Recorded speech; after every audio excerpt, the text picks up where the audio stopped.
Right. Welcome back to another episode of Navigating Consciousness. Um, my emotional authority today, right now, is on a pretty nice high. And so you all get me in that state today. For you longtime viewers, you'll probably be able to tell, yeah, just to be able to tell how it's different. And I know at least one of you also has that emotional authority and yeah, just to see it in action is sometimes fun. There isn't really all that much that I can get into right now. I've been covering all the big things the last couple of episodes, the movement of the outer planets, the upcoming eclipse that's transiting North America, and that signifies kind of a closing and a opening of the next chapter. And so I'm just gonna just want to touch on like one thing, and then I'm gonna do some work and see if we can get some things moving, and then we'll see what comes after that. But I became conscious of something recently, and just the other day, and I've referred to myself as a psychic athlete and a consciousness engineer for quite a while. Like it's on my Twitter bio, which I opened in like 2011 or something. And at the time, I just thought that was kind of funny and clever, and so I just used it. And but what I've come to understand about what it is to be a consciousness engineer is about like building. So when I'm working on things, like I'm building things, I'm building landscapes, I'm building environments.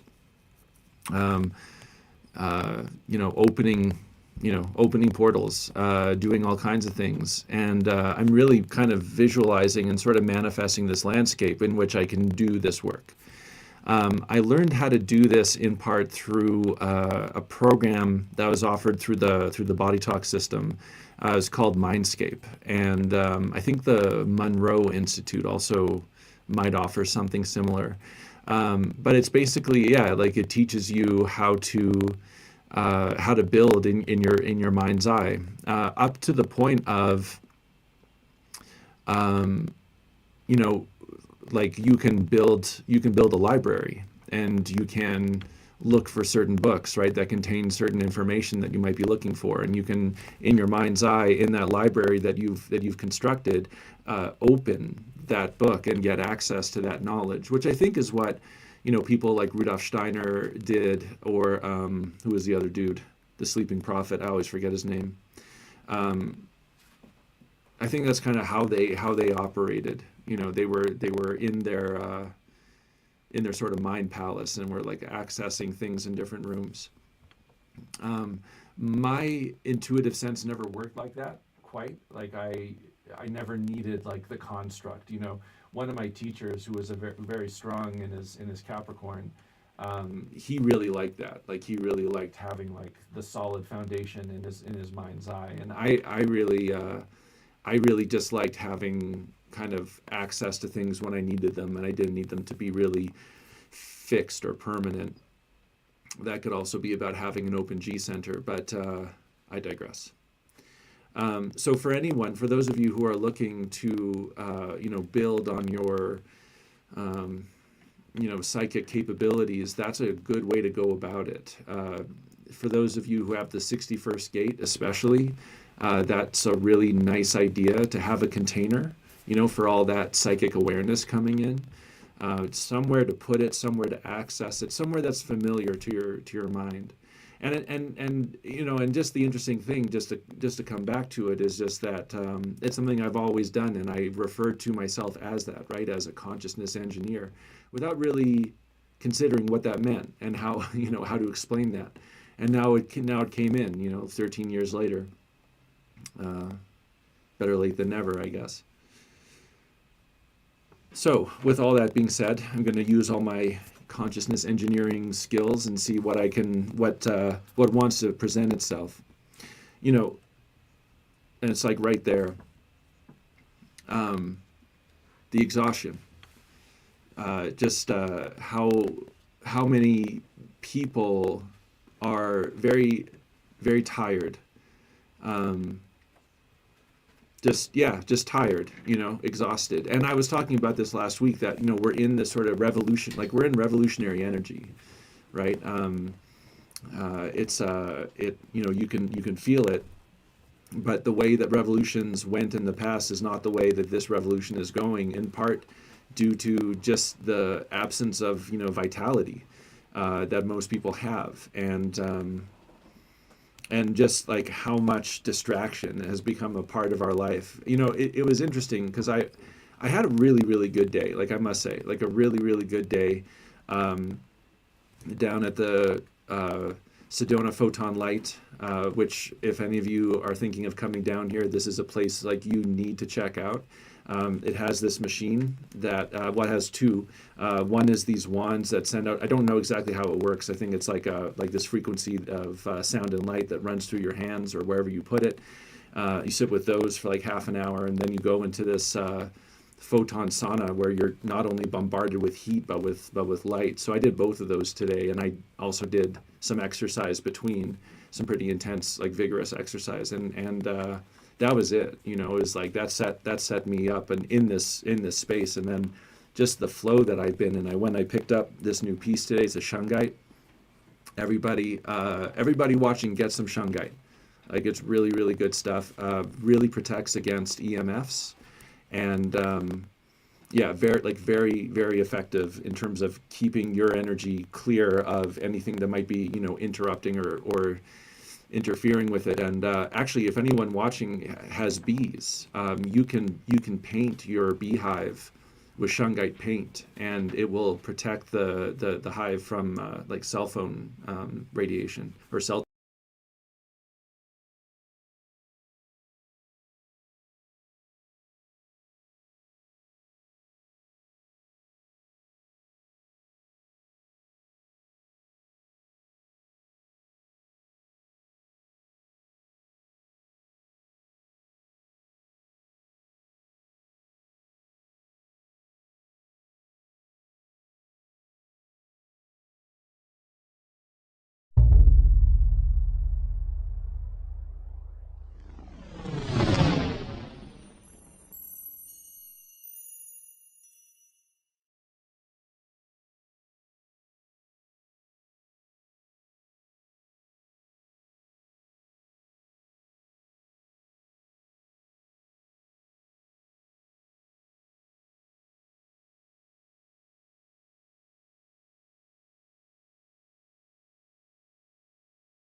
Testing, 1, 2, 3. Okay, go ahead. Yeah, we're back. Yeah. Okay. Technical difficulties. But yeah, like I said, probably getting to something good. So things got a little disrupted. No, I'm speaking. Okay. All right. So yeah, so I was talking about energy and the energy that I'm in today, because I did what I liked. I took care of my body and everything, and like the flow that I got into from that, and just that in contrast to just like how tired I've been feeling and how tired a lot of my clients are telling me they feel, and just this the absence of vitality that I feel when I out. I'm just seeing people and how they're feeling, how they're walking around. So yeah, and there's just like a couple of things connected with this before I get into it. Or one thing I want to talk about, and that's the incarnation cross. So just for anyone not familiar, in human design, the incarnation cross is what is formed by your personality Sun Earth and your design Sun Earth. They're always 88 degrees separate, and so it's not quite 90, but anyway, it forms right angles. And where the Sun Earth are right now creates the incarnation cross called the vessel of love. And in human design, in the G center, you have the 10, you have the 15, you have the 2, and you have the 25, and all of these relate to different types of love. Love of humanity, love of the body, love of the flesh, love of like existence, and universal love. Or I think I got those right. Self-love might be in there somewhere. Anyways, it's just all the different types of love that can be experienced. And so people born under this cross, they tend to be very very loving, but the love needs to at times be used to like overcome things, right? Like to overcome shocks and disruptions and drama and like all this. And and that's the energy that we're in right now. It's the incarnation cross of the vessel of love currently, for another few days anyway. And one of those gates, the 25, is where Neptune's moving into in April 10th. And Neptune, like I've said before, it's moving out of the gate of crisis, right? It's in the 36th gate of crisis, moving into the 25th gate, which is the gate of universal love and innocence. It's a gate of being blameless, and and people who follow this stuff, they're like, well, what's the crisis? Because Neptune hides things. So if it moves from the 36, what's the crisis? Like, what are we going to start seeing now? And is our love, going to be hidden, right? Our ability to respond to the crisis in a loving way, not only loving of ourselves, of our body, of humanity, but of the divine universe, like that universal love and all things. And from my vantage point today, in this high place that I find myself in, from this high vantage point, I think maybe the crisis has been overblown. And maybe when Neptune moves out of the 36th gate, we're going to see it's not as bad as we thought, and that it's actually much better, and we can all kind of relax, and we can like take a breather, for a little while. There really hasn't been a breather for a long time. This is all connected to what I'm going to be working on. I was watching the Red Hot Chili Peppers, one of my favorite bands. I watched a performance of theirs from 2003, and just it's such a different world. It's just like the energy of that time. I mean, we'd already sort of started to descend into the place that we find ourselves, but just people, you could see it. Like, people were having fun. They had more vitality in their face. They were happy to be where they were, and I just don't see that a lot. I really don't. I see a lot of distraction, and a lot of distraction in like the phone. So usually if I have a bit of downtime, I'll open up my phone and I'll play Twitter, or I'll play chess. I'll go on X or Twitter, to see what's going on. And what I found is that after I energized myself with these treatments and the exercise and everything, I had no desire to do any of that. I didn't want to look at my phone at all. It was just, and it wasn't like a judgment. It was just I didn't want to. So it was just like not where the energy was. And so I think part of what we're seeing is just people are distracted because there's a lot of trauma. There's a lot of conflict, a lot of aggression, a lot of strange things happening, and it's stressful. And then all the other things that I've talked about, the toxins in the food and the lights and the water and the air and the blah blah blah. It's like it's a lot, but maybe it's not so bad, and we just can't see it because Neptune's veiling that gate, and so we can't see that the crisis isn't actually. It's actually quite manageable, quite solvable.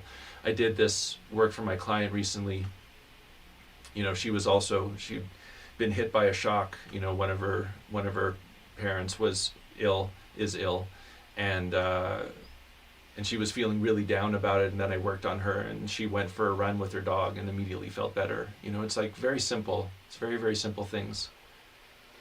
Okay, so let's work on the sort of collective vibe of exhaustion, of being tired, being run down.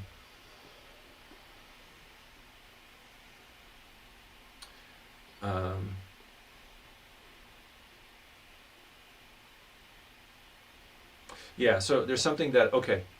So again, I'm kind of building something, right? I'm building an environment in my mind's eye where I can see what's there.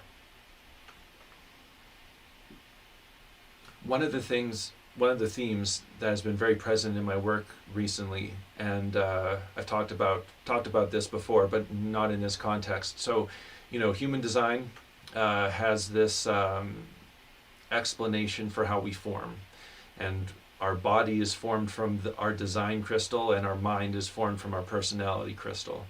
And when the form dies and the design crystal goes back to the earth from where it came, because our personality crystals reside above. They're in space, like above the earth, whatever's above, whatever's outside. And so it takes some time for our personality crystal to extract itself from our body. And if the body is disturbed in some way in the first 72 hours, then the personality crystal won't be able to extract itself, and it will remain trapped. And that's why there's a tradition in cultures globally of desecrating the dead of your enemies or your criminals, your undesirables, because it then they can't find rest, and they have to wander the earth in this disembodied form where they can't participate in life. They can't go up and come back down, right? They can't reincarnate. They're trapped here.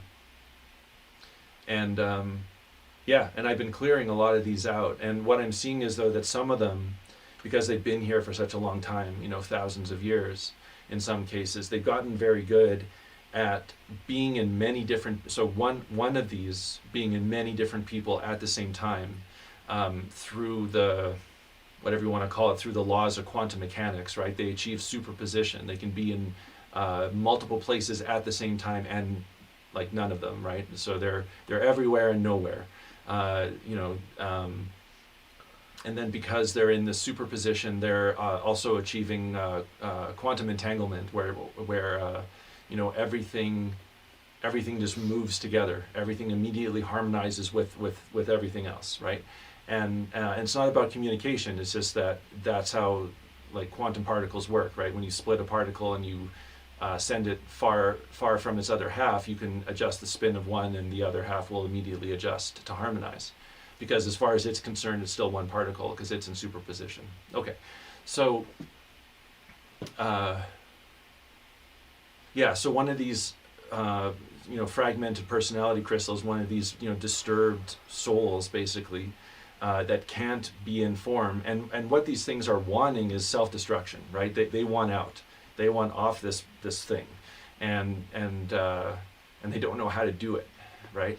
And so they're like, what I'm seeing over and over again is that these things are really focused on robbing the essence of life, like making the people that they're impacting feel like there's nothing, like nothing to enjoy, right? There's just like pattern behavior, and just doing things because you need to do them, because you need the money, because you need the food, because you need the shelter, because your kids need clothes, because you need the newest whatever, and none of it's satisfying.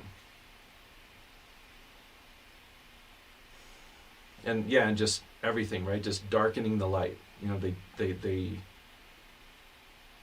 it's like the light curves, so the light comes into our field and we start to recognize it or receive it, and then we start to build an image with it. What these things are doing is they're sort of like curving the light as it's coming in, making it look very different, right, than what it is. So this disembodied consciousness, this fragmented personality crystal, when I look at it, what I'm seeing is that it's a pharaoh, and it's a person who was very much educated, maybe being the right word, very educated, very trained in how to manipulate, how to manipulate energy, how to manipulate light, how to manipulate other spirits, right? These mystery schools in Egypt and ancient Greece and all, like they were, and even up until quite recently, John Dee, who was in England in the early 1600s, like he had a scrying mirror that he took from the Aztecs, and he used it to communicate with demons in the hope that they would ally with England and let them build an empire, right? And this isn't like fringy. This is history. This is what he did. Isaac Newton was an alchemist. Calculus was something he did when he was very young. He spent most of his life trying to transmute lead into precious metals and conjuring and like whatever else. So this is a being who has it's a very familiar place. He's in a very familiar place. He knows the rules of this world. He's very, very willing to use it, and he's using it to create an experience, because in his mind he's like the highest, right? Not only is he like this high priest who's been indoctrinated into all of the mysteries, right, who can be in the physical as well as the metaphysical or the non-physical with ease. He's also the pharaoh, right? He's like God, right? The embodiment of God as far as he's concerned. And when you believe something, like, it's not even a belief, it's just like what he is, like his whole form is built around this concept that he is the embodiment of God on this planet. And you take that, and that's a powerful thing. It's not about belief, right? You can't believe that. You just are that, right? He was trained from the day he was born to think of himself in that way. And so that's what he is, right? It's such a complete, there's no doubt here. And then, like I said, also just very well versed in the ancient mysteries. So this is his wheelhouse.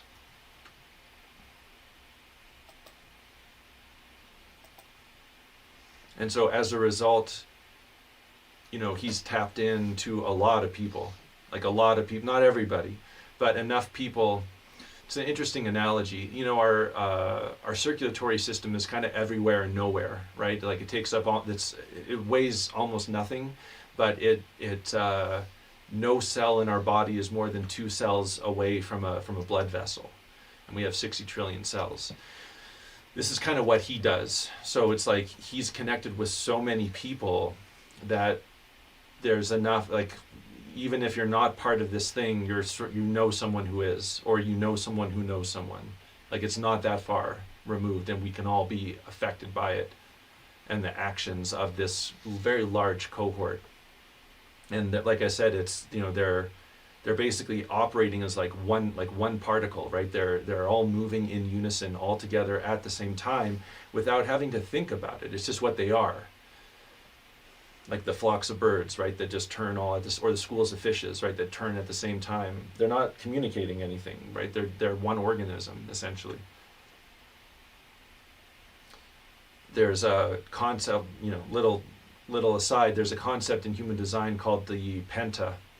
And the penta is very much like that, right? So when it's more than three people, there's this unconscious consciousness that forms, that directs that group from that point forward. And when you have numerous pentas, you get what's called a wa, right? And so it's like, the crowd, right? When you're a part of a crowd, you can get carried away by that crowd, by the energy of that crowd. Everything turns just in an instant.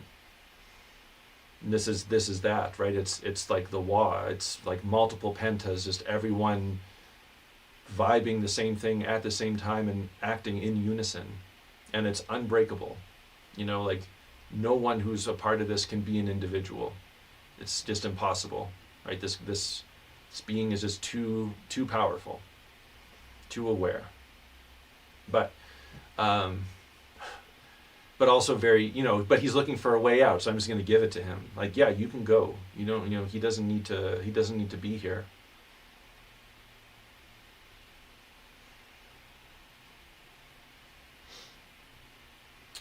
So sometimes when I'm clearing these things off the planet, some of them need to go. There's different places that these things have to go.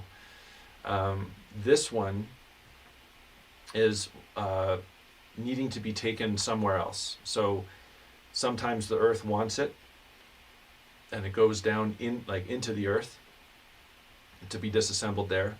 Sometimes the sun wants it, and it gets disassembled in the sun's heat, kind of becomes fuel for that sun. In this case, this personality crystal is going to be basically sent to another dimension, where its form can't really hold itself together. It doesn't need to exist as it is anymore. Like, it's too far gone. It's been on the planet.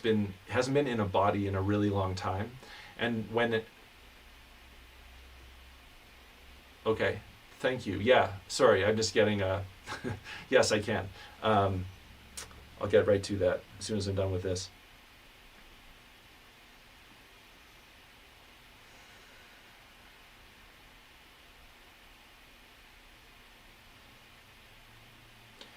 So there's things like Golem. It's like Golem was a hobbit, and then he got the ring and lived in a cave for a very long time, right? Way too long. And he mutated, right? He became something other. He can never be what he was. He can't go back. Just like this thing. It's like there's no way for this consciousness to come back, to be in a human form. It's been so mutated, so contorted in a certain way, like really bent.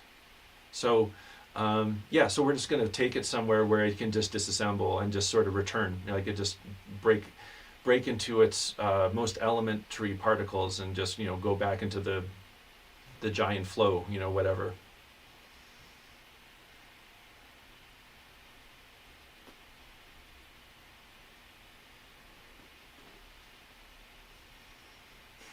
What I'm also seeing is that much like other pharaohs and other leaders, when this man died, he was buried with many other people, and like his servants, basically.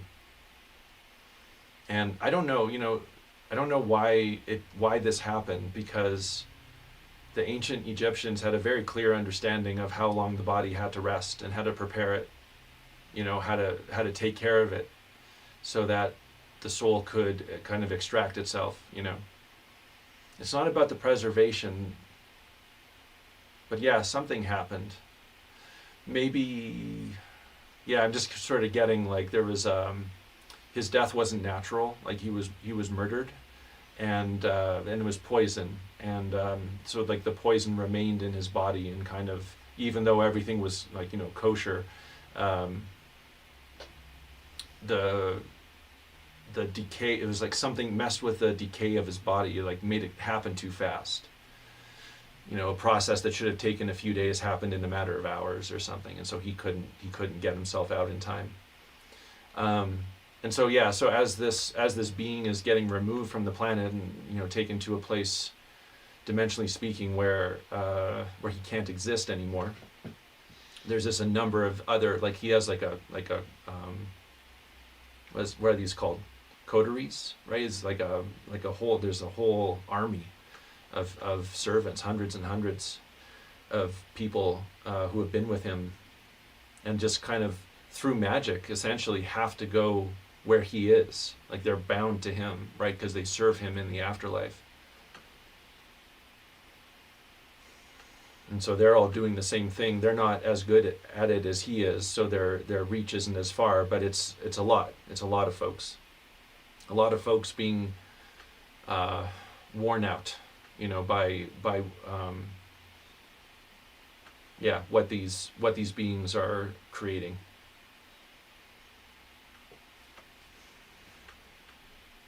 Yeah, and it's the same thing. They've been out of circulation for such a long time. They can't go back into a body anyway. So, just taking them where they have to go so that they can be disassembled and put back. Okay. Yeah, good. Wow. All right. That was unexpected.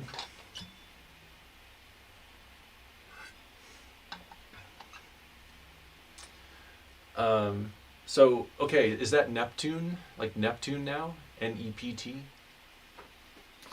Neptune now? So anyway, we have a new person here today. Thank you. Thank you for showing up. Can you explain how to interpret colors and tones in gates? I can. So when you're looking at color, so it's really about motivation, right? So the color and the tone of a gate are going to give the motivation of that gate. So you can have, like a first color, first tone is going to be very focused on survival, right? The first colors are about survival. The second color is about basically like faith. Being a theist or an anti-theist. It's about like possibility, The third line's about leadership, being a leader, being a follower. So the binary of the color is going to be set by the tone. So if you have like a third color and one of the first three tones, then that's a leader, I believe. I could be wrong, but this is the general idea. No, I'm sorry. If it's the first three tones, you get a follower. If it's the second three tones, you get a leader. Neither of which are better, by the way. And when you have that, yeah, Neptune's pretty active. When you have that, say you have like third color, fourth tone, so your motivation in this gate is to be a leader. Those who lead must first know how to follow. So you start off as a follower, and you become a leader through the course of your life. So your color and your tone are going to show you how this gate is going to play out through your lifetime, and there's going to be like different times, you want to get into something you're not very good at, you're going to have to follow someone who's better. And then eventually you become very good at it and you become a leader and you start teaching or other people start following you. If you have that color and that tone combination in that gate. The tones also relate to cognition. So like how you, the tone, it's a lot, it's cognition, it's like authority. And so if it's, I have second tone in my design sun. So my cognition is very much based on, taste, right? So it's like, the first tone is smell and the second tone is taste. The third tone is outer vision. The fourth tone is inner vision. Fifth tone is feeling, and the sixth tone is touch. And they all relate to the different awareness centers. So tone 1 and 2 are part of the splenic center. 3 and 4 are the ajna, or the third eye, which makes sense because they have to do with vision. And then 5 and 6, feeling and touch, have to do with the solar plexus. So feeling, right? Like emotions, being touched by something that someone did, right? Not necessarily that tactile experience, but that, is there anything kind of specific? Like, did you want to do you have a specific gate in your body graph that you wanted to you want to take a look at?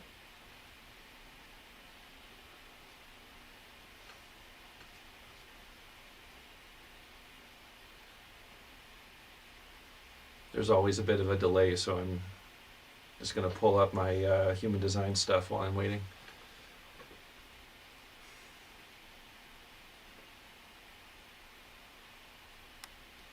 All right. Yeah, I mean, if you don't, that's fine. I hope that was good. That was a good explanation.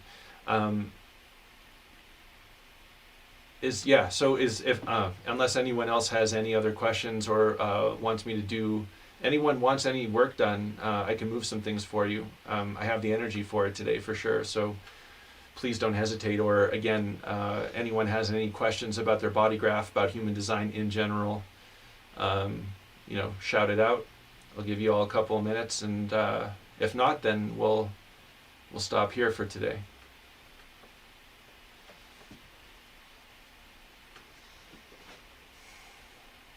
We need wait music. We need something that we can play while I'm waiting for people.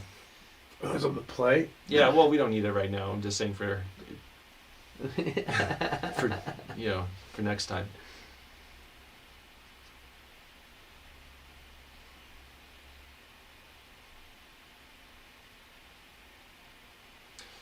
So Neptune now, if, I don't know what, I have Jupiter in the 50, okay, 50.5. Do you know your color and tone for that? And is that your personality or design Jupiter? Personality, okay.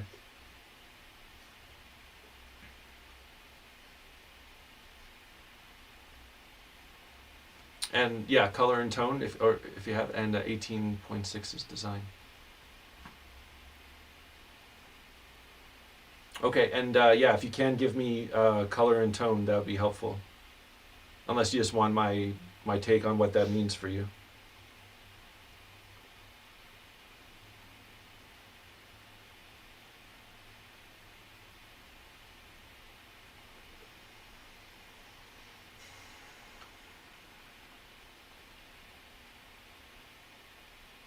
Yeah, okay. So the 50th gate is it's the gate of values. It's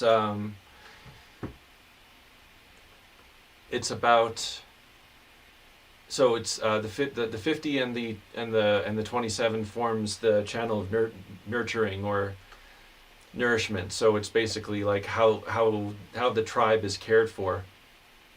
And it's part of it's called the defense circuit. So it is really about like caring for the tribe. It's the mirror of the 59-6, which is the channel of fertility, the channel of mating. So the 59-6 makes the children, and the 27-50 cares for those children. Make sure they have. Oh, you got all fives. Okay, yeah, that's cool. So with the 50 in the fifth line, you've got consistency. When continuity has brought success, it should not be tampered with. The disciplined and natural conservatism to avoid unnecessary change. The conservative awareness of basic principles should not be abandoned casually. That's its exaltation. In detriment, a perverse reaction to rebel against the methodology of one's very success. When effectively stimulated, the drive to rebel against basic principles.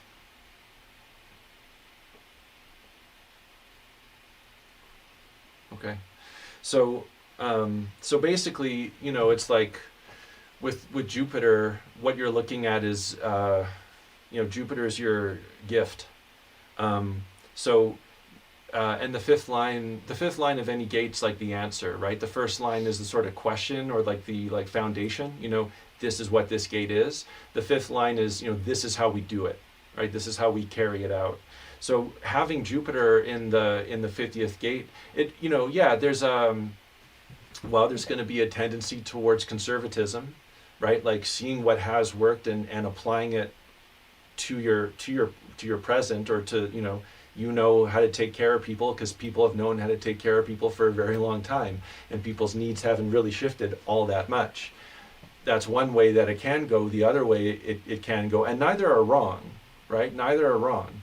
The other way that it can go is to just like rebel, and just sort of say that there's nothing, the past doesn't offer anything, and we need to do everything different, right?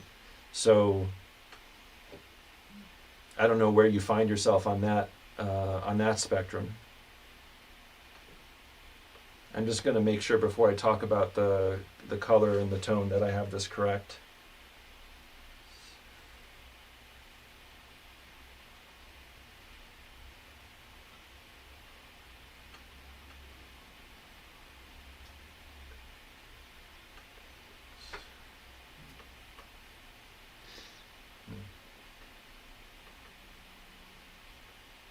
There you go.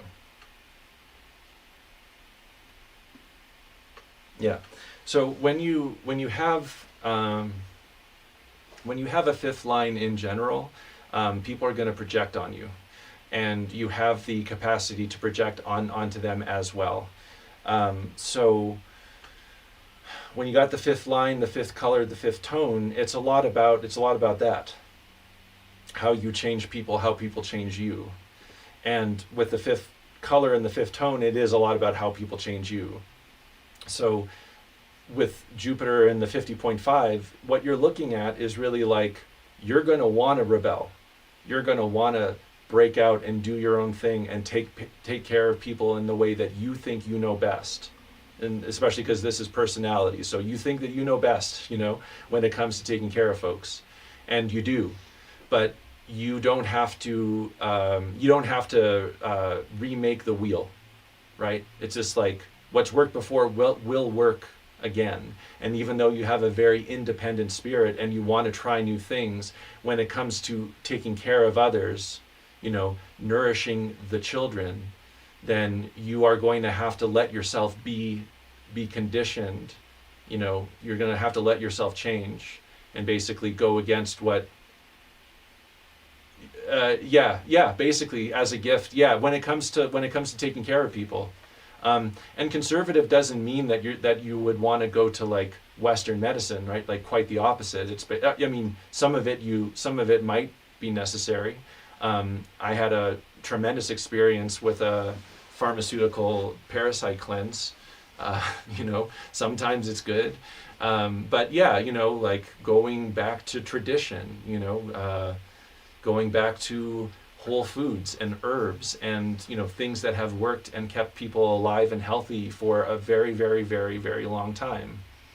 So that's what I would say. And I think that's probably more your like where you would feel you'd want to go anyway. But again, it's like, let it come to you, let it form your opinion of it. Don't form an opinion and then follow that, right? That's not what this is. This is about being formed, not being the former, if that makes sense. And then, the chat's gone up, so hold on. And then the 18.6 in your design. Well, that's about correction. Also, I don't know if you have your color and tone for that also, but that would be helpful. But the 18th gate is about correcting what has been spoiled. So you're a very caring, very nurturing person, right? Like that's real, but you have to watch it. You have to make sure that you're not doing it unnecessarily, right? Because then you get Saturn, right? If you perform your Jupiter incorrectly, then Saturn comes in to give you correction. And if you want to talk about conservative, that's Saturn. So it's not a lot of fun. So as with everything in human design, you really want to rely on your strategy and authority. So whatever that is, right? Like you will know when it's appropriate for you to correct what has been spoiled. You will know when it's correct for you to provide nourishment, and specifically like what type of nourishment. I'm just going to get to the 18 here.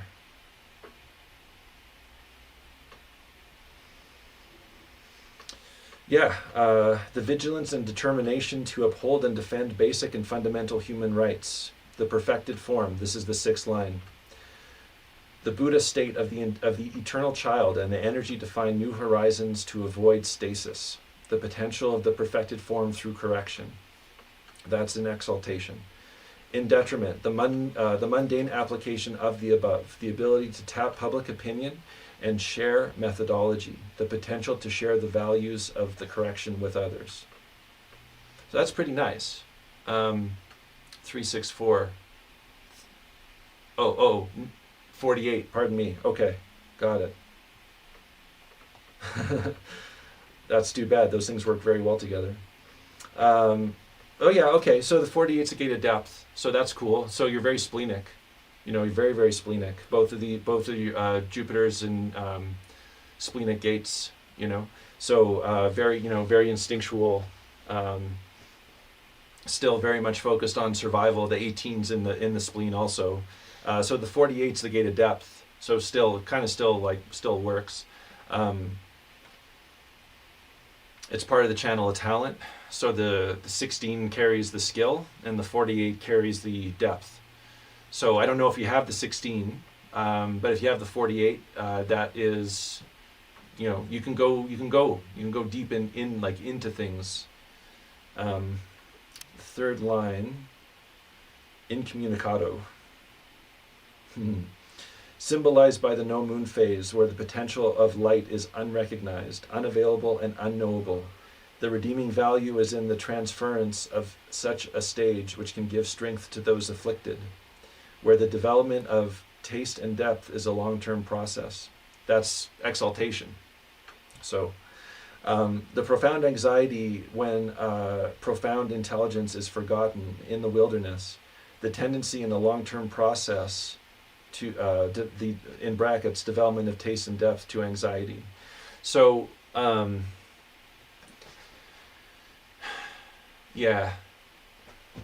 points. So it's 6 color, 4th tone. So really it's like it. And again, this works. It's like you're just here to observe. The 6 colors about observing, and the fourth tone's about observing others. Not being the observer, or not being the observed, being the observer. So it's basically that. Like your gift is to sort of go deep within your own self, and I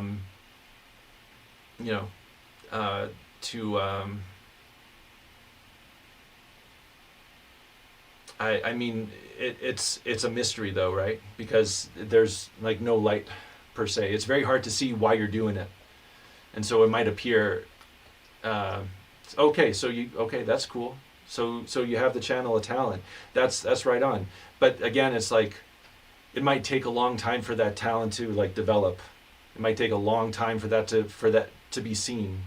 But if you take your time and don't descend into anxiety about how long it's taking, then it's all good. It's just how long it's going to be. You can either let it be what it is, or you can have anxiety about it. That's it. But with the with that gate of skill on the other end, that's nice. And with the 4th line, you're really going to want to share that. Really going to want to share that. So. But again, like the timing has to be correct. People are gonna like what you have to offer. But if you don't let it cook, if you don't offer it in its fullest form, no one's gonna really see it. No one's gonna see you. So, sorry. It's just kind of how these things go. Is there anything else I can do for you?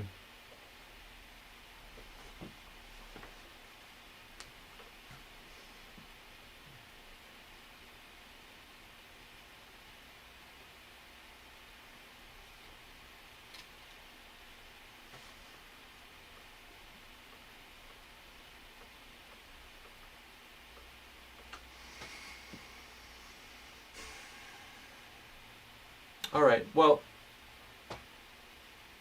I hope that was helpful either way. And that's about all my energy and all my time for today. So I thank you everyone who's shown up and interacted with me. It's always fun.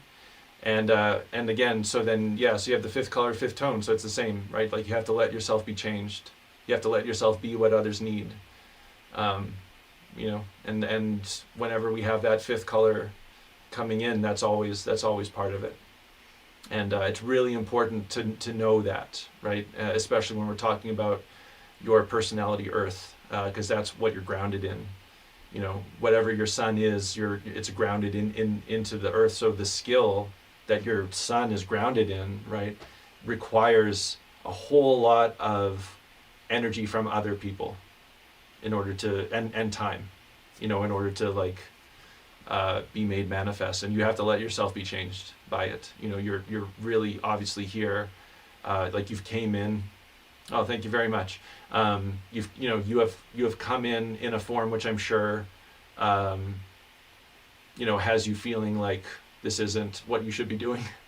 But it's sort of like in letting yourself be changed, you can then also change others, right? By accepting the mutation that is being offered to you. If it's correct, then you can now be the frequency holder of that mutation and change other people, you know, positively through your own authentic expression. So, all right, cool. Thank you again, everyone, and I will see you next week.